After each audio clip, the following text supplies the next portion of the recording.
Have you ever heard of the book How to Lie with Statistics by Darrell Huff? If you haven't, I highly recommend you go grab a copy of it. I consider it one of the most important books that a person can read. It's a short, easy read. It was first published, I want to say, close to 100 years ago. It was republished somewhere around 50 years ago. Uh, but I'd put it in probably my top five most important nonfiction books of all time. It is sincerely a wonderful book, and it is a great way to learn how to inoculate yourself against misinformation like I'm about to expose in this video. Hi, I'm David. I'm a Christian apologist. Thank you for watching.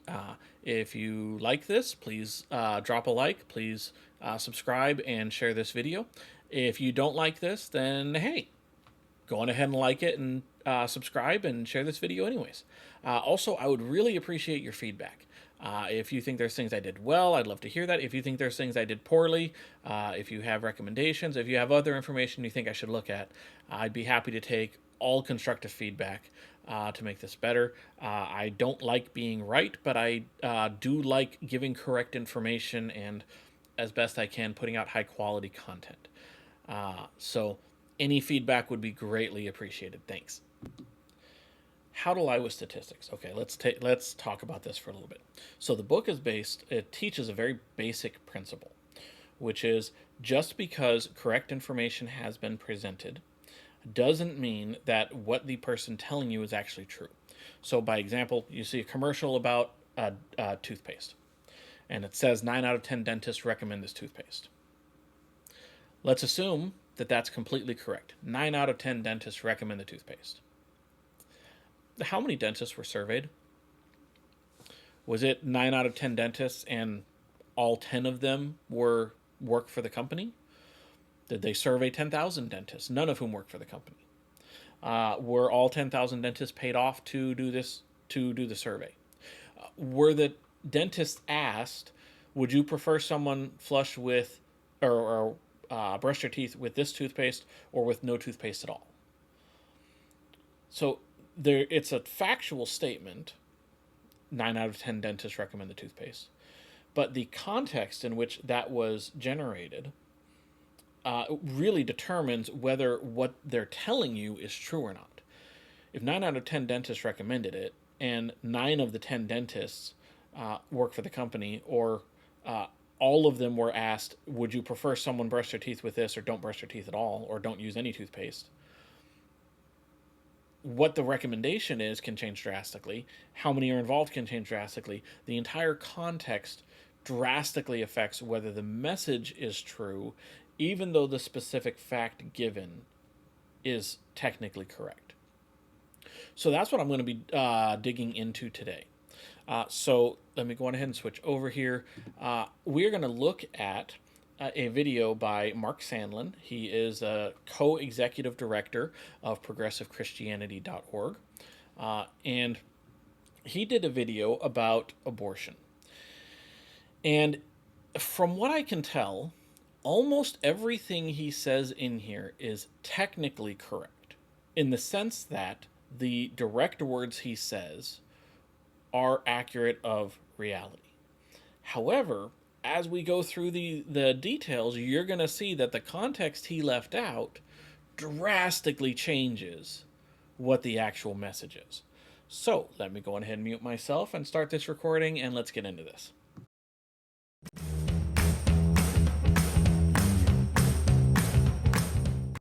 What do you think about abortion?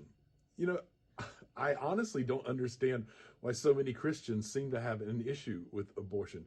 You look at the Southern Baptist Church, certainly one of the more conservative wings.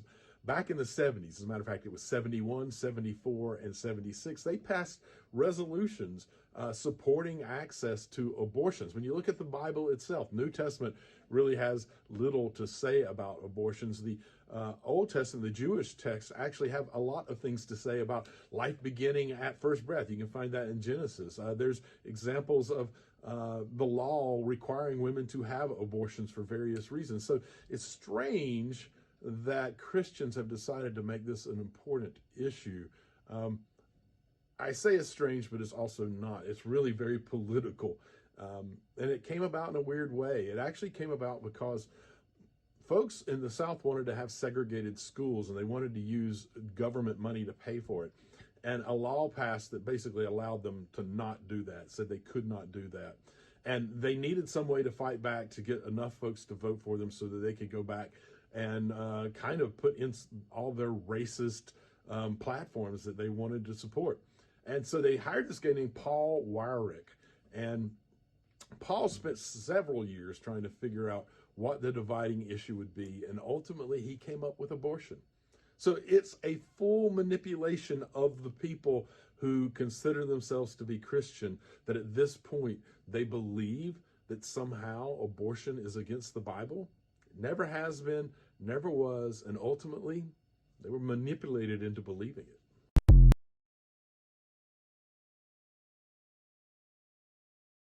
Let's go on ahead and review the claims, and let's compare what he says, the facts of what he says, which, again, as I said, are mostly correct, and let's compare them against the context that they're in. So the first claim, current history, Paul Weyrich, and I'm going to include the SBC in there as well, but I'm summarizing all of this under Paul Weyrich. Old Testament 1, life beginning at first breath. Old Testament 2, the law of required abortions. New Testament says little about abortion. And ancient history, abortion was never against the Bible. Let's go ahead and walk through these. So, current history, Paul Weyrich. Now, as from what I can tell, it is technically true that Paul Weyrich was involved with different evangelical organizations and political organizations, and it ended up kind of spearheading the abortion charge or the political engagement at some point. He was one of the core people behind the movement of the religious right. Now, I want to be clear, I'm not an expert on the history on this. So I'm not going to focus too much on some of those details because there's other bigger context that it will blow your mind when you realize that Mark left it out entirely. Now, I do also want to be clear. Mark's video was short form content. So we're talking a minute and a half, 2 minute long. That was the intent. I don't expect him to back everything up and provide every possible detail within a 2 minute video. However, if you're going to make a 2 minute video and say things in there that, when presented within 2 minutes, end up being misinformation, you're morally responsible for it. Whatever you put into a 2 minute video should be at least mostly true with minimal qualifications when you look at the broader context. So, if you're going to make a 2 minute video saying Paul Weyrich was, headed the religious right, that's reasonably true. But if you're going to make a 2 minute video saying Paul came up with something and this is all the context you need, now we have a problem. Because let's look at some of this context that Mark left out that I think is just very, very important to this whole question.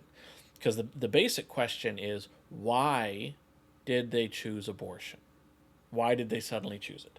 See, when you're doing political manipulation, what you don't do is, you pick a flag that people need to rally on. And what you don't do is pick a flag that no one wants or that no one affiliates with.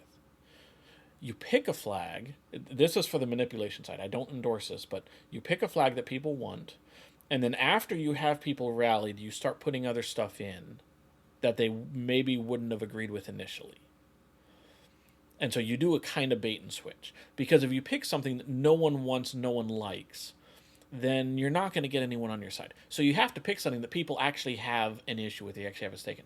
You get people to support a political party on the basis that it is their political party. You get people to support a candidate on the basis that he is from their area. You pick something that they can go on ahead and sympathize with or empathize with, or some way connect to, that they are some way that they some way support, and then you use that as an initial, and then you do the bait and switch and get in what you're trying to do. So Mark never actually explains why abortion would have been that flag. If abortion, according to him, wasn't an issue and the SBC had already endorsed it, then how did they get off making abortion the central issue? I think it's because of this context. Let's look at Margaret Sanger for a little bit. Now there is claims, and I've verified this, but I haven't looked too deep into it. But apparently, one of her doctors, or one of the doctors that she was affiliated with, explicitly said that he was pushing for abortion to get rid of Jews and Asians.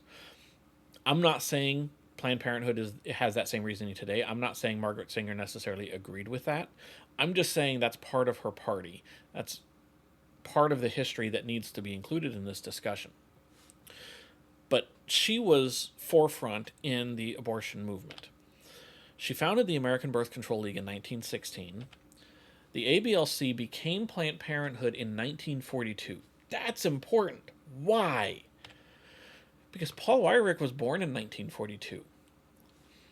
So, in other words, before Paul was even born, abortion was already the talked about subject, or one of the primary talked about subjects. Obviously, we're talking about World War II starting, right around here, and World War I had just finished a couple of years earlier. But legitimately, abortion was already the social debate before Paul was even born. That's very important. It gets worse, though. The sexual revolution also happened in the 60s to 70s. And I'd highly recommend, it's a bit of a graphic book, but I'd highly recommend The Case Against the Sexual Revolution by Louise Perry, highlighting, some of the effects of the sexual revolution, but also the role of abortion in making sex at will something that was feasible, something that was anybody could go do it. Now, we also need to talk about leadership generations. So in the Bible, a generation is typically about 40 years. In a leadership capacity, we're still looking generally at about 40 years. What I mean by that is most people do not become leaders in their organization or their groups or something until generally their 30s. We have influencers that are in their young 20s, but generally people don't really become leaders until they're in their 30s or so. Become, that influential in terms of the direction of the organization. And generally, you don't see leaders after their 70s or so. They start retiring. Most senior leaders you see in organizations, especially ones that are long-standing, are in their 60s or 70s.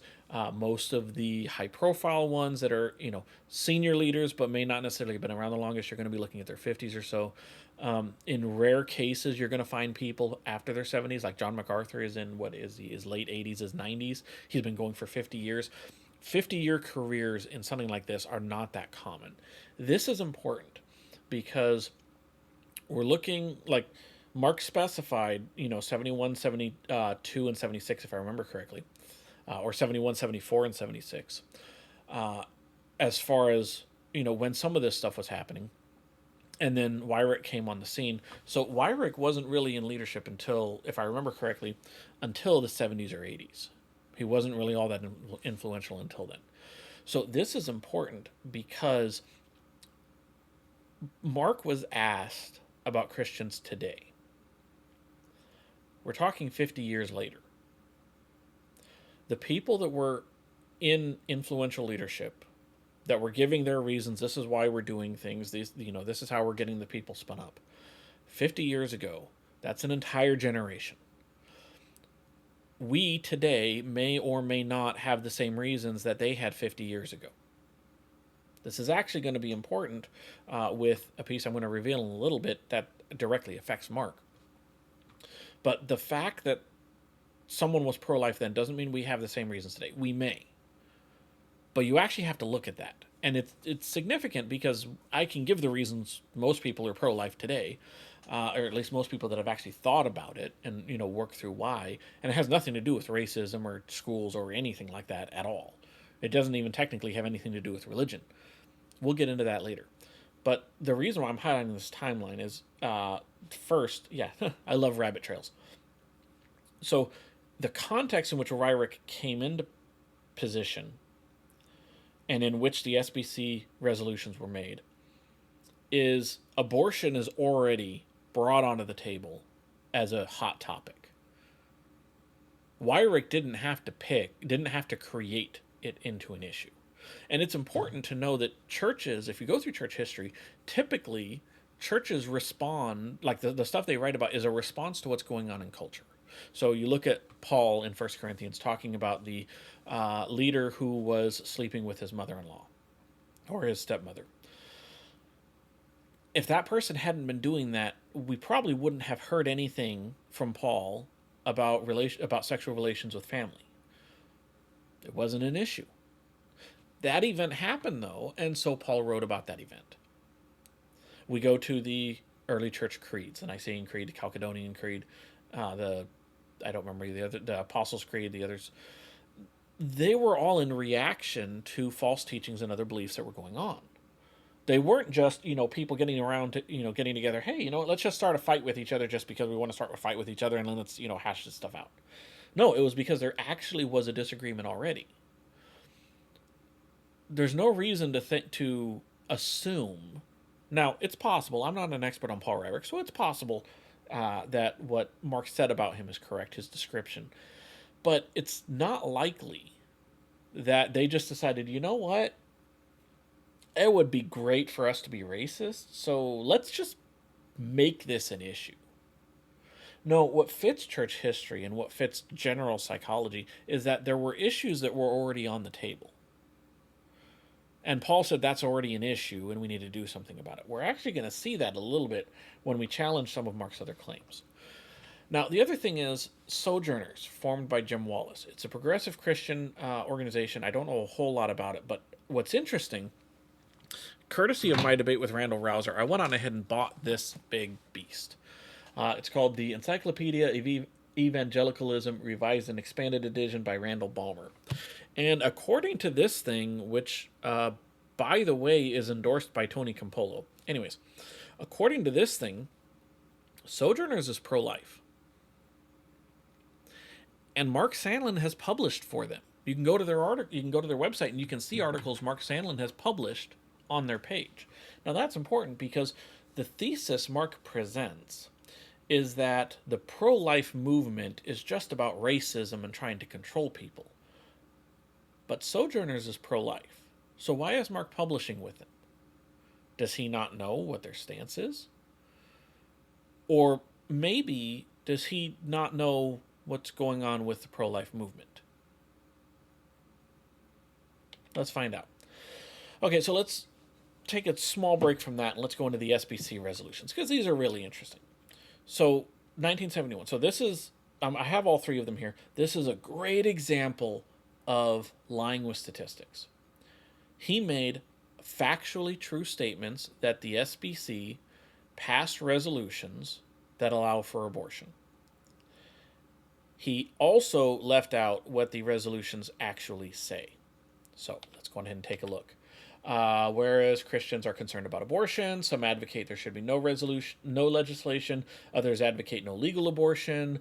Thereby, let it be resolved through the laws of the state a high view of the sanctity of human life, including fetal life, in order to protect those who cannot protect themselves. This is a very pro-life statement. In fact, the qualification they add regarding allowing abortion is in two general cases. One is rape or incest, and two is identified medical issues. They say clear evidence of severe deformity and evidence of the likelihood of damage to the health of the mother. So this is not a pass on abortion. This is we believe abortion is wrong, and we acknowledge that there are cases where we are faced with two wrongs. A very difficult choice. We have a bad situation before us. What should we do about it? That's not the presentation he gave. Let's look at the next resolution, 1974. Again, Southern Baptists have historically held a high view of the sanctity of human life. To be clear, I acknowledge that was written by Southern Baptists. They may be saying that just to be saying that, but it's also something that Mark left out. They adopted they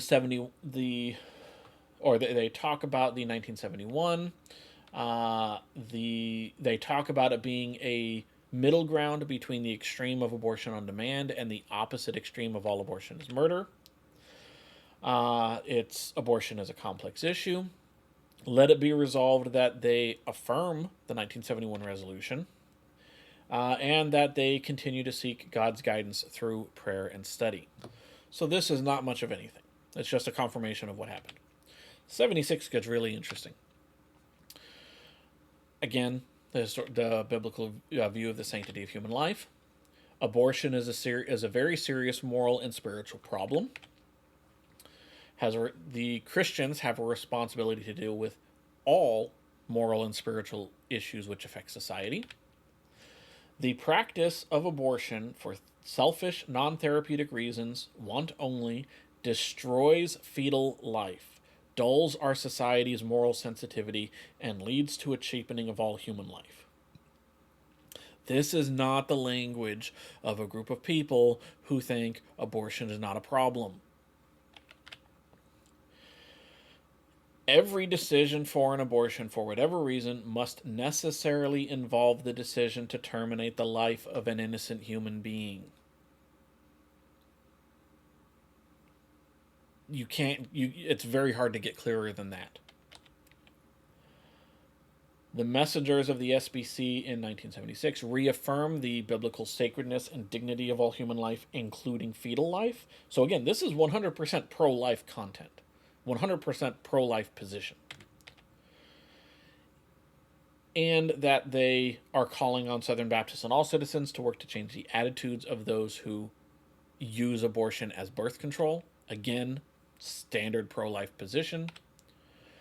Be it further resolved that we reject any indiscriminate attitude toward abortion as contrary to the biblical view. Again, this sounds nothing like the picture that Mark painted for you. Be it further resolved that we affirm our conviction that the limited role of government in dealing with matters relating to abortion and support the right of expectant mothers to the full range of medical services and counseling for the preservation of life and health. So again, basically, this is not a compromise in terms of is life sacred. This is not a compromise in terms of is unborn life sacred. This is a compromise in terms of if having the baby threatens the life of the mother in a legit medical situation, they're willing to compromise on that. They're not saying that it's not that life, or that the unborn life is, or that the unborn is not living, is not human. They're not saying that at all. So this is like just about 100% opposite of the picture that he's painting. Okay, Old Testament, life beginning at first breath. This one is a doozy. So, let's go on ahead and go to Genesis. Wrong screen. There we go. Okay, so I'm not going to use a modern translation. I'm not going to use an evangelical translation because that would give Mark too much of a easy out on this. So let's go to the Jewish Publication Society translation of Genesis from, I believe this was 1917. So before abortion is even an issue. Okay, so we're in Genesis 2. So again, Mark said that in Genesis, life begins at first breath. So we have Genesis 2:7. Then the Lord God formed man of the dust of the ground and breathed into his nostrils the breath of life, and man became a living soul. So again, it is a technical truth that this talks about life beginning at first breath. Technically. His claim, however, is an act of illiteracy. Whether he chose not to read the text, whether he refuses to read the text, whether he just, I don't know. I'm not gonna psychoanalyze him, but the fact is, the context in this that I'm gonna go into leaves no option that he's being honest and knowledgeable in his assessment. So, first of all, full disclosure, I am a young Earth creationist. I am not going to read this text as a young Earth creationist. Nothing in my interpretation, and it's not an interpretation, I'm just going to be highlighting what the text actually says. Nothing about this relies on young Earth, old Earth, evolutionary perspective, doesn't matter. So the first thing to point out is this is talking about a single incident. Whether Adam is literal or whether Adam is figurative, whether this is, an allegorical representation of the origin of man or not, actually the only way you can get this to be a life begins at breath is if you take a more literalistic interpretation. And even then it doesn't help you. This is talking about a specific thing. This is talking about either Adam specifically or Adam figuratively. Two, and this is the more important one, there's three acts of creation that are going on here. So the first one is God formed man of the dust of the ground. The second one is he breathed into his nostrils the breath of life, and man became a living soul. The third one is, and the Lord God caused a deep sleep to fall upon the man, and he slept, and he took one of his ribs and closed up the place with the flesh thereof, and he made woman. So, three acts. God formed man from the dust. God breathed into man. God formed Adam from his rib. Nowhere else in Scripture do we have the idea that man, on a regular basis, is formed from dust. We do have the principle that mankind came from dust and ends up in dust. But when we're talking about birth, it's not there. In fact, if we go down just a couple of, chapter 4, I believe it is, and the man knew Eve his wife, and she conceived and bore Cain. This is the same author. I'm not even talking, it doesn't matter whether this is Moses or the JEPD theory. This is the same author, 2 chapters apart in Genesis, the first 11 chapters. And they still teach the basic principle that man's reproduction does not start from dust, and women do not come from ribs. Not on a standard. Now, it is true, if we take a young earth creationist perspective, it's true that Adam and Eve came from dust and ribs. If we take the more figurative and the more theological application, it is true that mankind did not come from other life, that mankind came from dust. And it is true that there is a theological relationship between man and woman. They were not formed separately. They were formed as a part of as parts of a whole. But the breath of life is not about birth. It's not a pro-life issue. This is about the principle that man became alive because of God, not about how humans procreate. Now, just to highlight this, I want to show, so this is, man knew Eve, his wife, and she conceived and bore Cain. Okay, so let's go ahead and take a look. So here's the cultural concept of childbirth. So this is in Genesis 3. I will greatly multiply thy pain in bringing forth children. Genesis 4, they knew him. Behold, there were twins in her womb. And then she gave birth, and there's Jacob and Esau, and she conceived again and bore a son, and they conceived and they conceived and they conceived. This is a recurring thing.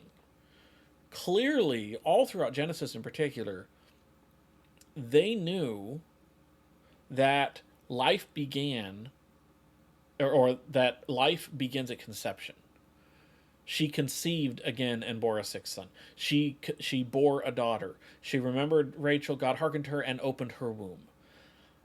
The Bible does not teach that when humans procreate, life begins at first breath. It does not teach that. You have to take that Genesis 2 verse out of context, ignore everything else in the Bible in order to come to that conclusion. It gets worse. We also have the whole, Adam knew his wife Eve. Cain knew his wife, she conceived and bore him. Adam knew his wife again, and she had Seth. In Sodom and Gomorrah, they talk about knowing the angels. This is all standard idea of this. They understood that in order to have a kid, you have to conceive. Life begins with the conception, not with the birth. Again, to conceive. She conceived Cain. Cain knew his wife and she conceived. He went into Hagar and she conceived. And when she saw that she conceived, Daughters became pregnant by their father. Sarah conceived. Leah conceived. This principle is all throughout Scripture, over and over and over again, that the biblical authors understood the basic principles of reproduction and did not believe that the Genesis creation account of life beginning, or God creating man from dust, life beginning at first breath, women created from man's side, they did not believe that that was a normative aspect of human reproduction. That is not in the text at all. So, let's put that one to rest completely. Let's go ahead and go back to the second one. Law required abortions. We're going to go to Numbers for this one. I'm going to get that screen right one of these days. So, again, let's go to the Old Jerusalem Publication Society Bible, and we're in Numbers chapter 5, and it talks about how if the whole context, this is a whole olive through the end, is if a man thinks his wife has cheated on him, he takes her before the priest. They go through a ritual. During the ritual, the priest gives her a concoction and she drinks it. If she is guilty, the concoction has a sexual effect on her, which I'll go into in just a minute. If she is not guilty, it does nothing. So first of all, man is not involved in the decision. The only time the concoction does something is if she's guilty. That's the only time. Abortion is 100% man deciding, I'm going to do something. I'm going to end this life. So it's not the same context at all. Even then, so let's look at this. If she is guilty, when the Lord doth make thy thigh fall away and thy belly to swell, that's the curse. Now, that's a euphemism. We're not entirely sure what it means. From what I've read, most of the commentaries I've read, most people agree that it includes barrenness, and that if she is pregnant, it includes a miscarriage. But the point of the curse is the barrenness, not the miscarriage or abortion. In fact, most Bible translations don't use the word abortion for this at all. I think it's the NIV uses it. Most either say miscarriage or they translate it like this. So it's a complete myth that this is saying, oh yeah, no, you can go have abortions. No. This is specifically if she is guilty, and the punishment is not focused on if she's pregnant. The punishment affects her whether she is pregnant or not. So it seems very much like it's more of a miscarriage. It's if she is pregnant, then she will have the kid, then she will lose the child. But the barrenness is what's the consequence, not the losing the child. That's a secondary effect, a byproduct. So we can lay this one to rest too. It's technically true that there is a law in Numbers that presents a situation where a woman will lose a child. It is false that man makes the decision for her to lose a child. It is false that it is an abortion in any way similar to what we have today. It is even questionable whether it's an abortion in the first place. So we can throw that one out the window too. So let's go ahead and go back. New Testament. This is another one. He is right. The New Testament says little about abortion. Actually, I'm not sure. I don't think it has anything explicitly about abortion. That doesn't help him. Again, it really does not help him. The New Testament says virtually nothing about racism too. It also says nothing about pedophilia. It says very little about rape, if anything. It says nothing about oppression in the modern sense of the word. It says very little about many of the major issues we deal with today. That doesn't mean that there's nothing in the text that we can read and understand. For example, okay, I totally messed up the bullet points on this one, whatever. Life at first breath. Okay, I'll go on and walk through these first. Psalm 139. David talks about, you have formed me in my mother's womb. So clearly the king of Israel thought that life began in the womb. He didn't believe that it was someone else, and then at birth, magically, he's now human. Both David and Jeremiah talk about either being called from or born in iniquity, or called from the womb. So there's that aspect as well. Okay, New Testament. Jesus and John the Baptist. So when Elizabeth, Mary's cousin, if I'm getting the relationships correct, when they were both pregnant, they visited each other. This is recorded in the Bible. While they are pregnant, John the Baptist, it's recorded that John the Baptist leaps for joy in his mother's womb in reaction to Jesus in his mother's womb. So again, it's technically true that the New Testament says little about abortion, but the New Testament also has a very, very pro-life passage about life in the womb. And if you leave that out, like it says little about abortion, but if you leave out that part about life in the womb, that changes the picture entirely. So far we're at, I think everything he said, again, is technically true in the sense that some variation of those words are correct, but there's so much context that he left out, which, again, it's a short form content. That was his goal. I don't expect him to put whole kinds of details in here, but there's a lot of questions about why he's leaving out all of this information, because the picture he painted is so far the opposite of what we're seeing actually in the text. Okay, let's look at ancient history a little bit, because he says abortion never was, never will be against abortion, and we were manipulated into believing that.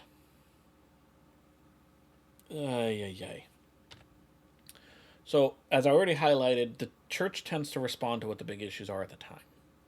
If abortion isn't a big issue in society, you will probably not find people writing about abortion. If incest isn't a big issue in society, you will probably not find the church writing a lot about incest.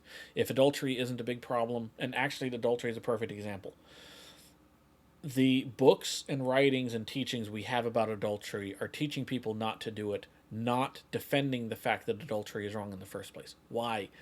Because there's not a social movement to defend adultery. We don't have that. There are movements to defend fornication and sleeping around. And so we do see those, and we do see writings to defend that, yes, those are actually wrong.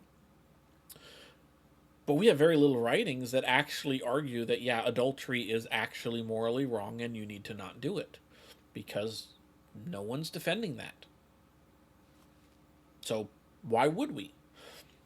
So the fact that, the question we need to ask ourselves when we look at the church throughout the centuries, if abortion wasn't an issue in those cultures, then it doesn't matter if we don't see the church writing about it. Now, this is very interesting because we have a 2,000-year-old Christian document that condemns abortion.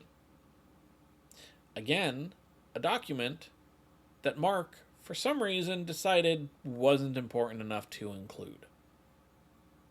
Let's take a look at it. Hey, I got it right this time. Lake's Apostolic Fathers in English. But the second commandment of the teaching is this: thou shalt do no murder, thou shalt not commit adultery, thou shalt not commit sodomy, thou shalt not commit fornication, thou shalt not steal, thou shalt not use magic, thou shalt not use philters, thou shalt not procure abortion, nor commit infanticide. Let that sink in. Let me repeat it for you. Thou shalt not procure abortion, nor commit infanticide.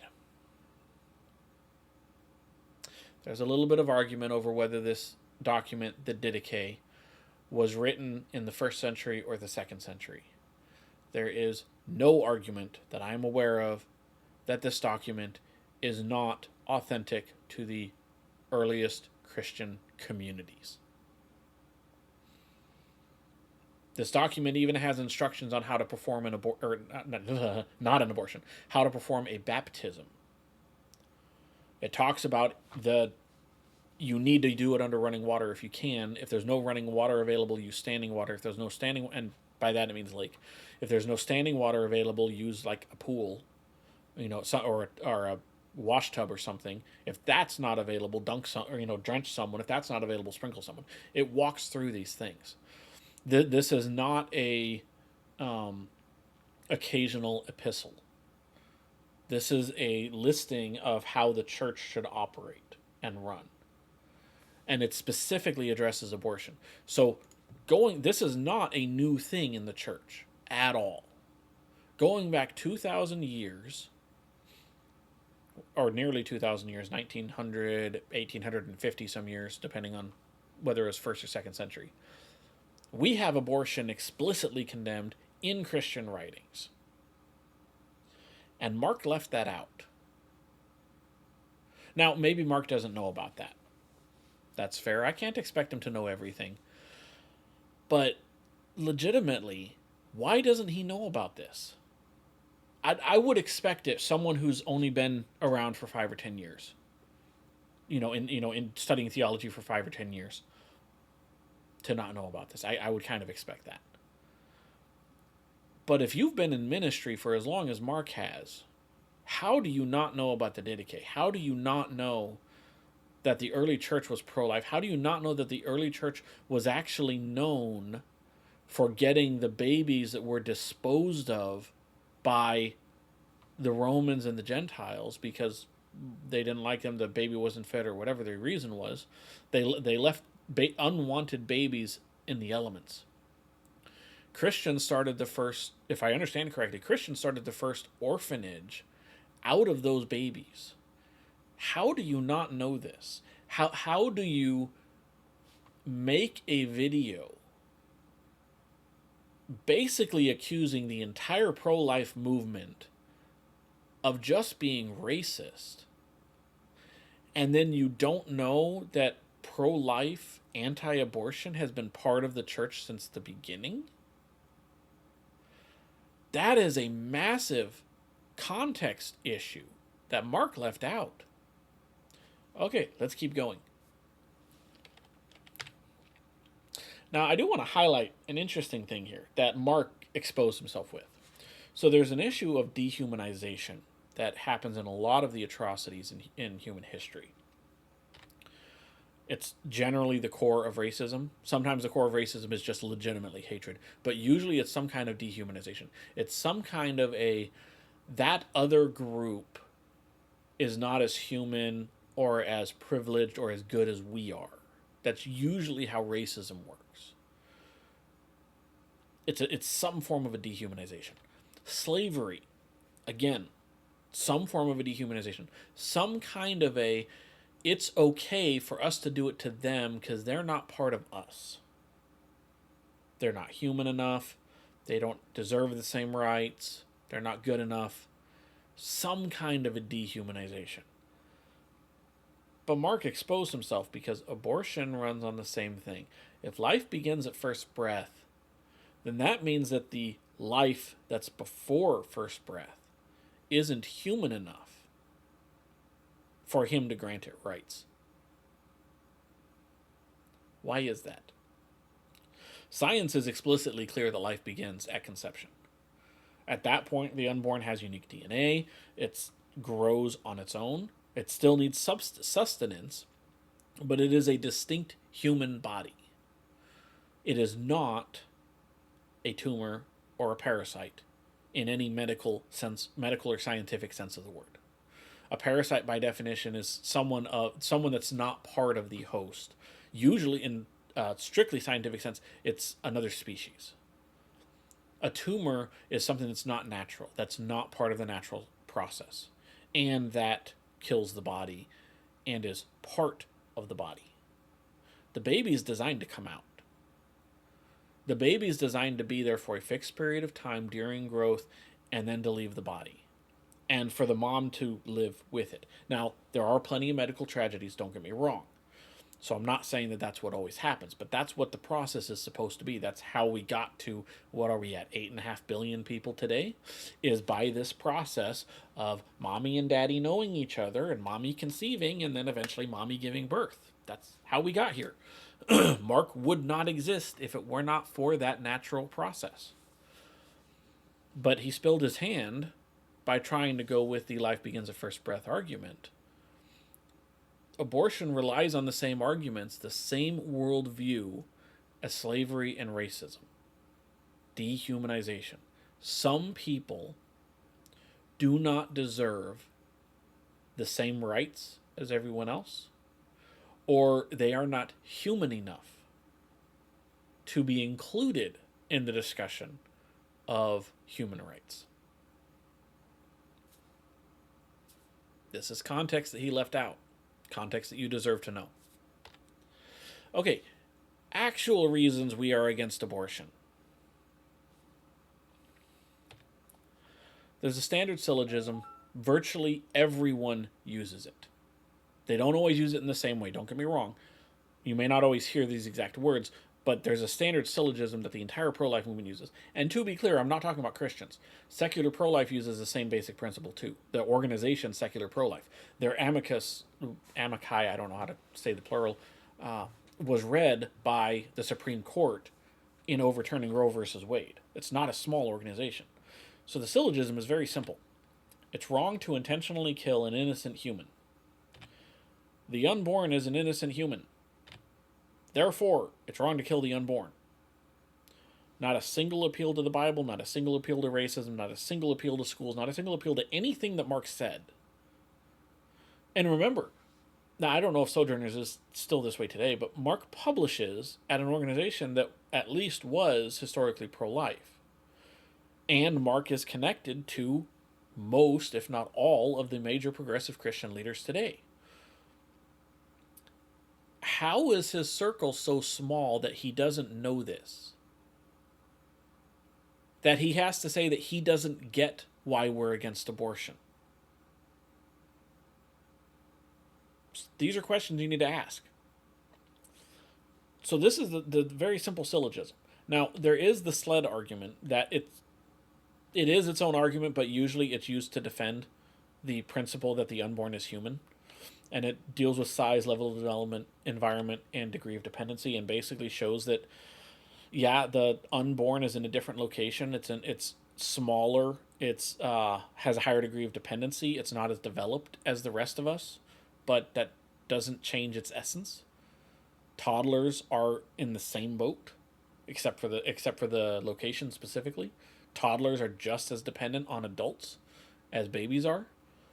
You leave toddlers alone, they will die within a couple days to a couple weeks. You leave the unborn alone, they will die within a day or two. They're not as developed. So these are almost everything you're going to see in regards to the unborn. Something that fits in here, or an attachment to this, an explanation of this.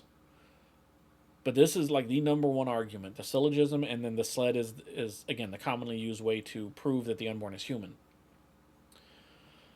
For Mark to not know this and to act all surprised that I don't get, well, it must be because of racism. What is he doing teaching on the subject if he is that ignorant of what the pro-life community believes and teaches? So, conclusion. I'm going to leave this. I mean, I have my conclusion. I think my conclusion has been pretty clear. Mark accuses us of manipulating people. The evidence shows that his presentation of everything is not accurate. His statements are technically true, but they paint a picture that is just shy of 100% against what reality actually shows. And even, I'm not an expert on, politics over the last 200 years, even if he's accurate about what happened in the 70s and 80s with Paul Ryrick and the SBC, that doesn't define why we believe today, and it certainly doesn't change the fact that the Didache 2,000 years ago condemned abortion. People in the church have gotten wrong a lot of things. The fact that someone in the church gets something wrong doesn't prove that That's the entirety of the church through all time. So, again, thank you for watching. I'll leave the book in the show notes. Please go buy it. It is, again, sincerely one of the most important books you will ever read. Have a great day.